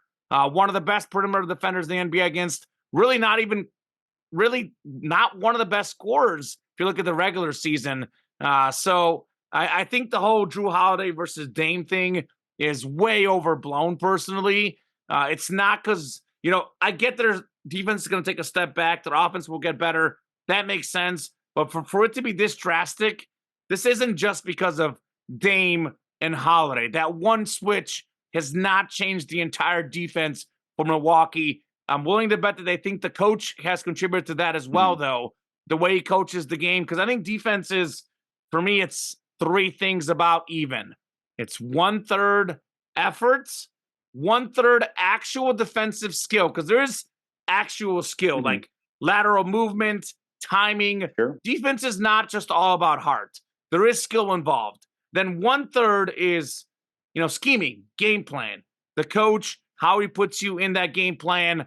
And maybe they think that 1/3 of the coaching game plan isn't there. Now, it's very hard to read into reports. Sometimes you don't know what's true. Obviously, Giannis and Dame will never say this in a press conference ever.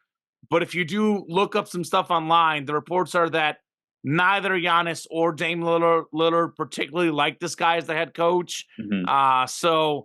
And that's how the league is. It's a superstar-driven league. If your superstar doesn't like the coach, well, they move on from the coach. So Yeah. I'm a little split.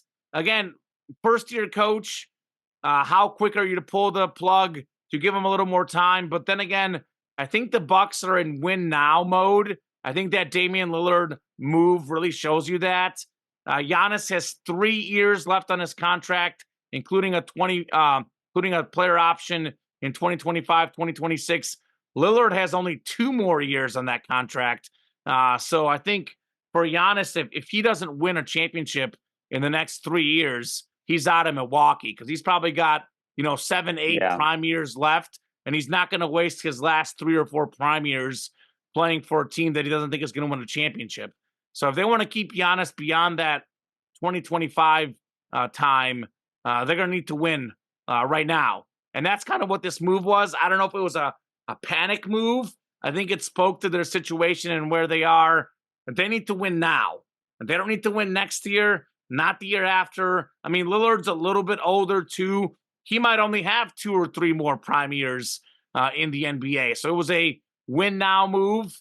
The Doc Rivers one is kind of interesting because Doc Rivers is, if you read stuff about him, he's a polarizing name when it comes to NBA head coaching circles because, he's got a really, really good record overall in the regular season.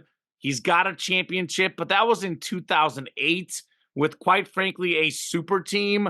I mean, it's been 15, 16 years. He also has a bunch of blown leads, like the Clippers, the Sixers, 3-1 series leads, 3-2 series leads, a lot of heartbreaking game sevens that he's lost. If you blow a 3-1 lead, how much is it on the players? How much is it on the coach? It's kind of hard to say. He's kind of been a part of these duos in the past where, Embiid and Harden didn't quite work out. How much of that was on Doc? I don't know. There were reports that he didn't get along with James Harden, even though on the court, it seemed like James Harden was willing to take that back seat and be the second option. So he's just Mhm. one of the most polarizing coaches because I feel like a lot of people think of him as a great, great coach. Some think of him as just an okay coach, and some think he's generally underrated or overrated, rather, because, with the talent he's had, Yeah, he's got a championship. Should he have more, Doc Rivers? I'm on the kind of like almost undecided train with him. I really am, because I look at Embiid, I look at Harden. What are those guys known for? Injuries. They've had a lot of injuries in the playoffs. What is the Clipper organization known for? Blowing leads, never, being good. I mean, you talk about before and after, Doc Rivers left, it's the same story. Like, is there a lack of discipline with those players? I mean, Kawhi Leonard did win a championship, though, but that was with the Spurs, the different culture. I'm really kind of undecided on Doc Rivers. I haven't quite made up my mind on him. It was definitely kind of surprising, but I guess Milwaukee liked what they heard. Definitely, again, I got to see what's going to happen. I can't say convincingly that I know it's a good move or a bad move. It was just a puzzling move, but it was definitely a win now move. And they think Doc Rivers, the guy that has coached superstars, gives them the best chance to win now. And obviously, he's the guy that played at Marquette. He knows that area kind of. How much does that matter? I don't know. But very, very interesting hire in the NBA, to say the least. I think definitely with the Harbaugh thing, it was like Staley had to go. We agree. Harbaugh, great move. In this situation, it's like, did Griffin have to go? I'm not 100% sure. Is Doc the best move? I'm not 100% sure. I guess we'll have to wait and see, Tom. Well, I mean, Adrian Griffin gets all of that money for signing a head coaching contract. And so does Budenholzer. They got three guys under contract right now. Yeah, a lot of guys are getting money. And if you've been following along with our show on Betting Locks of the Week, we've actually been making you money, which is a nice welcome change of pace. Just a quick hit on the recap here. Kamen, you were 2-1. The Texans game ended up missing as it looked good in the first half. It looked Ravens great. Adjusted and absolutely smoked Houston in the second half. That was a plus 9.5 spread, same as Green Bay and San Francisco. Green Bay had a shot to win at the end of the game, so nicely done there. And of course, the Chiefs covering on the road as 3-point underdogs. They also won outright. And then I got a little lucky with all of my prop picks hitting. Mike Evans over 7.5 receiving yards. He did that in the first half. Jordan Love took most of the game, but got over 1.5 passing touchdowns. And Isaiah Pacheco, for a while there, was looking dicey, but came through in the end over 63.5 rushing yards. He ended up with, I think it was 97, something like that. So I have no reason to do anything differently this week as far as my locks go. I'm going to go with 3-player props, all of them involving running backs. I'm going to stick with Isaiah Pacheco over 66.5 rush yards. There's no reason for the Chiefs to go away from having a balanced attack. They're going to be in a lot of trouble if they have a one-sided game, because it's going to mean two things. One, the Ravens are going to be up a ton, which I don't necessarily believe is going to be the case. But also, it's just a good way of keeping things balanced. And I think Pacheco over 66.5 rush yards. We saw a little bit of Clyde Edwards-Helaire, but it's basically his backfield. We saw Justice Hill run for a pretty good chunk of change last week, and he's been working in as well. And like we said in our recap of the game and in our forecast for this Baltimore game, the Chiefs can be had on the ground a little bit. So I'll take Justice Hill over 33.5 rushing yards. And then this one, I don't really have any good reason for it other than it's a low number and I like the player. I like David Montgomery to go over 6.5 reception yards on the game. He's done it in both of the postseason games so far, and I know that there's going to be a ton of pressure on Jared Goff from that San Francisco defense. I imagine there's going to be one or two checkdowns, and Montgomery is pretty decent with catching the ball. Jahmyr Gibbs, of course, is a far more explosive runner and receiver than Montgomery is, but given how sound of a pass blocker Montgomery is, it wouldn't surprise me to see him help on an edge rusher, do a little bit of a chip and then clear out to the flat to give Jared Goff a little bit of a release point, a pressure point there for him to utilize. So over 6.5 reception yards for David Montgomery. Also, it's just such a low number. It looks like it's fun to take. Yeah, those are very, very dangerous. I speak from experience. Oh, yeah. If you think it's low, like Jordan Clarkson over 1.5 3-pointers, then it probably is a trap. But Yeah. nonetheless, Tom, you know what your record is on the season? 25-17, buddy. 17. That is 8 games over 500. And Casselman, you're over 500 as well. I'm over 500 as well now. I was going to say 21-20-1 after a slow start. I have caught absolute fire. So good to have the whole show be over 500 on the season. So you know where I'm headed with my locks. This has been working the entire playoffs. My bank account is up a few $100. My betting locks record on the show is up. I'm going to go with the theme. I'm picking underdogs to cover, starting with the Chiefs. This one has moved on DraftKings to +4. +4, baby. Wow. Give me more points. You'll see books sometimes differ from a half point all the way up to a point. DraftKings is my usual book that I go off of.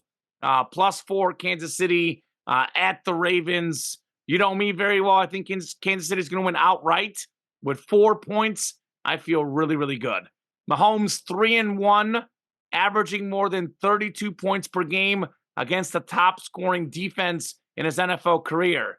A guy that shows up for the big games against the best teams. Andy Reid, 5-2 against John Harbaugh head-to-head. That's his former assistant. The mentor is doing it big for the Chiefs. Reid also 5-0 in the playoffs against former assistant coaches. So Ravens, yeah, I agree. They match up well running the ball against Kansas City, but I think it's you're gonna have to make some plays as a quarterback. Mahomes in his 6th straight AFC title game. Lamar Jackson just his first. I trust Mahomes to make more plays. Again, Lamar Jackson in the 4th quarter in close games in his career has not really delivered. Patrick Mahomes delivers almost every single time. I'm going to go plus money on the money line, and I'll do +4 as well on my own personal bets. But for the sake of this show, I'll take the points. How often can you get the Kansas City Chiefs +4? I think I've seen them be 3-point underdogs a couple times. This one moved, by the way. It was 3.5. It's kept moving in Baltimore's favor. Do not quote me on this, but I'm willing to bet that this is the biggest underdog Kansas City maybe ever has been in Mahomes' era, at least since he kind of started being the guy. You don't get Chiefs +4. That does not happen, ever. Yeah. I think I saw a stat. I think the Chiefs are like 8-3 on the money line when they're an underdog. 8-3 on the money line, Tom Casselman. They love being the underdog, Kansas City. Chiefs +4, take it to the bank, baby. It's going to hit. And how is the Chiefs +4 going to hit? Mahomes is going to have a good game. I'm going to go prop bet on you, Tom. Over 1.5 passing touchdowns at -130. I think I saw it was just within our bounds. Sure. I think we go up to 130. Yeah, I think officially 125, but 130. It's the same difference. Again, you can find it in different places, but yeah, I'm not a stickler on that. All right, good. I thought you might come at me. No. Mahomes over 1.5 passing touchdowns. The AFC title game is Patty's time. He has played in 5 AFC championships, Tom. 4 of them, he has 3 touchdown passes. Forget 2, 3. His career alone in an AFC title game, 2 touchdown passes. So in 5 games, he's got himself 14 touchdown passes in the AFC championship game. I'm picking the Chiefs to win. Yes, I could get barbecued. They could get like 2 1-yard rushing touchdowns. It's possible. But I have a feeling there's going to be a deep shot in this game. MVS, by the way, keep that name in mind. A guy that has been terrible all season long. A guy that was the hero in last year's AFC championship game against the Bengals. A guy that made a crazy one-handed catch against the Bills in tight coverage. He's a speedster, right? A guy that they've tried to go deep. The timing has been off a little bit. I think that play against Buffalo could give him some confidence. Look for maybe an MVS deep shot for a touchdown in this game, Tom. That's your, not my lock, but if you're looking for a player prop, look at MVS's receiving yards and also touchdown props, because that could be a good one for Kansas City. Then we have one more, same theme, underdogs covering. Give me the Lions plus 7.5 at the Niners. Again, on my book, DraftKings at 7.5. I know some books might be 7. I'm seeing 7.5 on DraftKings. That's what I'm going with for this show. San Fran, the better team, but Detroit's rolling right now, playing great ball. Deebo Samuel is banged up for San Francisco. We'll see if he plays. I think the Lions keep this close. Jared Goff has had no turnovers in the playoffs. If the Lions don't turn the ball over with that really good offense, I think they can keep this to a 1 score or less game against the Niners. That extra half point makes me feel really good, right? I look at this game, I'm like, yeah, maybe 1 touchdown, something like that. And then you get the half point. I know very often the half point doesn't matter. That's more, betting talk. But in this game, it really might, Tom. So I'll take the Lions plus 7.5. There you go. Moving into trivia really quickly, as we've talked about, Christian McCaffrey, both of our picks for MVP this season. On this past divisional round against the Packers, Christian McCaffrey racked up his 15th career game, including regular and postseason, in which he had 50 or more rushing yards, 5 or more receptions, and 2 or more touchdowns. So those are the 3 criteria. Only 2 players in NFL history have had more such games. Can you name those 2 players? Can you say the stat one more time? So 50 or more rush yards, 5 or more receptions, and 2 or more touchdowns. 50 or more rush yards. This is postseason? Oh, no, this is career, regular and postseason. Regular and postseason. So 50 or more rush yards. Yep. 1 more? 5 or more receptions. Yep. 2 or more touchdowns. And how many guys have done it? 2. Only 2? Only 2 have had more such games with all of those than McCaffrey. Numbers, yeah. Marshall Faulk? Marshall Faulk is one of them. Very good. Roger Craig? Not Roger Craig. LaDainian Tomlinson. LaDainian Tomlinson. Nicely done.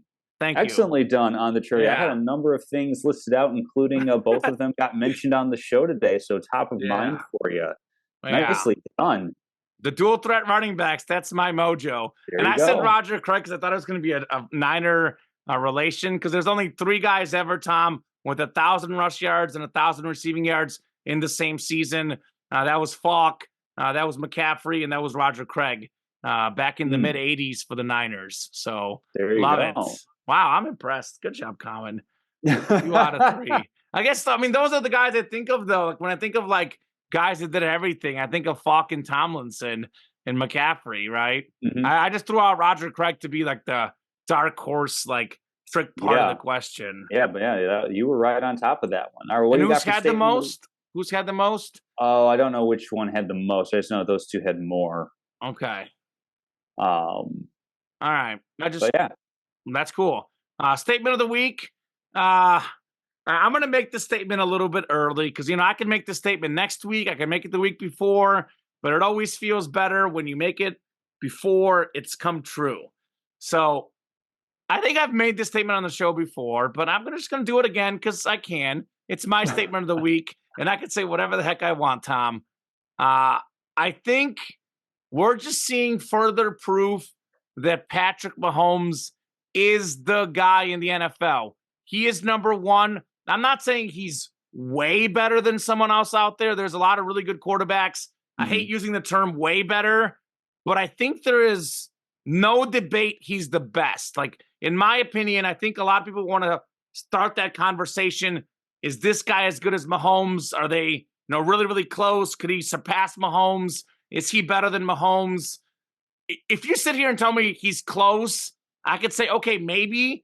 But if you're sitting here generally arguing that you think there's a better quarterback in the world than Patrick Mahomes, then you are absolutely out of your freaking mind, Tom Casselman. It's a whole media, it's a fan base thing. I think it was You have Mahomes as the best quarterback, right? Yeah, I have him in a Okay. category by No, himself. Yeah. I know you do, Oh, but a you said lot of my name. people Okay, don't. I thought No, the I'm way not you talking said about my you. name, I was No, getting no, called no. out. I'm just talking about anyone. Stephen A. Smith said on the air Lamar Jackson's Yeah. he'd take Lamar over Patrick Mahomes. I was disgusted. I was like, "Are you kidding me, Stephen A. Smith? This is why I don't watch your show. I can't take you Mhm. seriously." I mean, I think it's been this whole thing. It was people want to build up this Mahomes and Allen narrative, like this is the new quarterback rivalry, the new Brady and Manning. Well, in the playoffs, Mahomes wins every time 3-0. Mahomes has 2 MVPs and he's got 2 Super Bowl MVPs. Josh Allen has 0 MVPs. He's never even played in the Super Bowl. Joe Burrow beat Patrick Mahomes one time in the AFC Championship game. Got him a couple times in the regular season. Whatever. It's the regular season. Joe Burrow has no MVPs, no Super Bowls. He has issues staying healthy. He's not Patrick Mahomes. Jalen Hurts had a great year last year. Got to his first Super Bowl. He's not Patrick Mahomes. Lamar Jackson somehow, which is beyond me, is about to have 2 MVPs, which is just shameful that he has the same amount of MVPs as Mahomes. Just beyond shameful. But some folks are going to say that Lamar's in his discussion. Lamar has 2 playoff wins, Tom. Mahomes has 2 Super Bowls. I think this last week, Josh Allen played great football. Patrick Mahomes played a little bit better. Patrick Mahomes is the guy. Lamar, you may try to take his crown this Sunday. You're not taking Patty's crown. Patty's got the crown. He's the one ahead of the rest of the NFL. Patrick Mahomes is him. I don't want to hear anybody on talk radio say anybody is better than Patrick Mahomes because ain't nobody better than Patty Mahomes in the NFL. He is Michael Jordan. He's better than Brady. He just hasn't had the longevity. For me, Tom, depends on where you land on best peak versus, overall prime of a career. Like I can see Tom Brady finishing ahead of Mahomes if Mahomes isn't as good at 40. Like I look at Tom Brady, he's like LeBron James. He's got all the cumulative accomplishments, minus the rings, whatever, LeBron.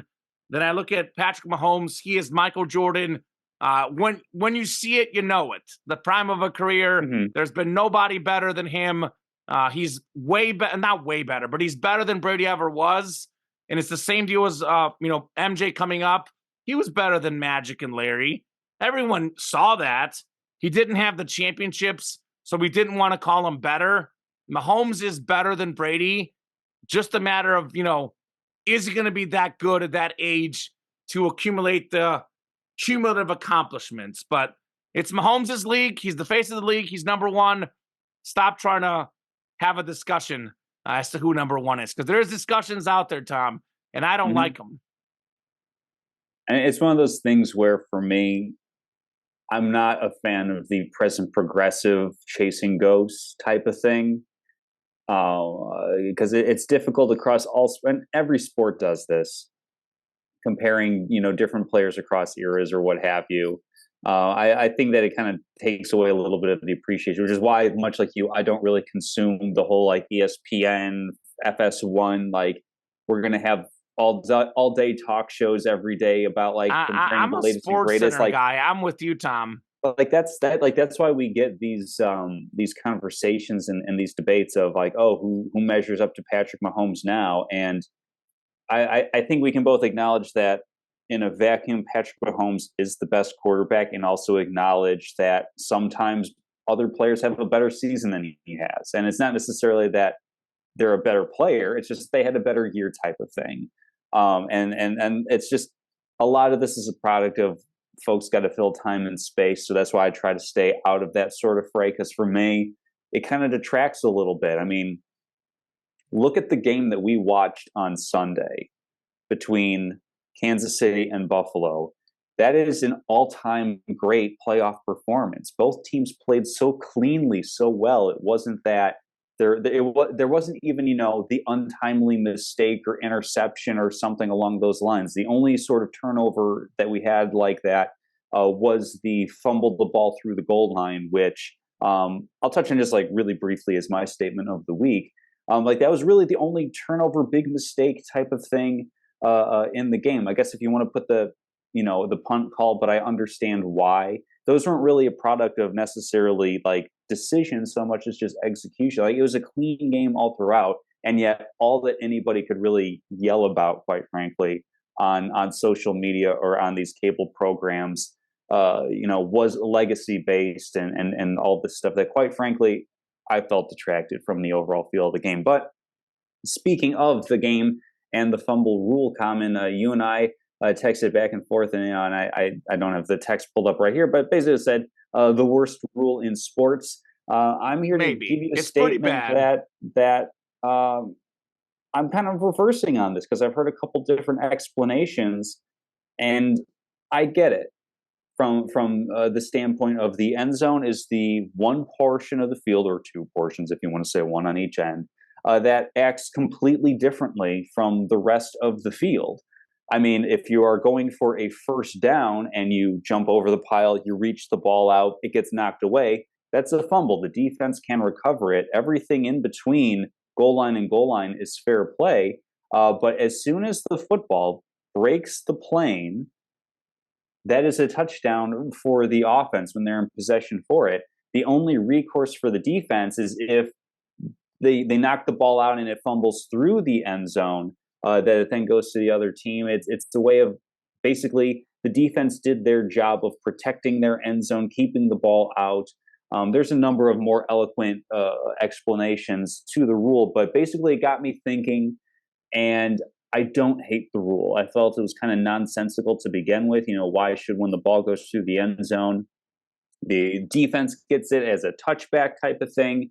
For me, I kind of thought the compromise was that the offense maintains possession, but they have to go back to like the 20 or 25, something like That's that. Like they have to mine. go to the That's my solution. edge of the red zone.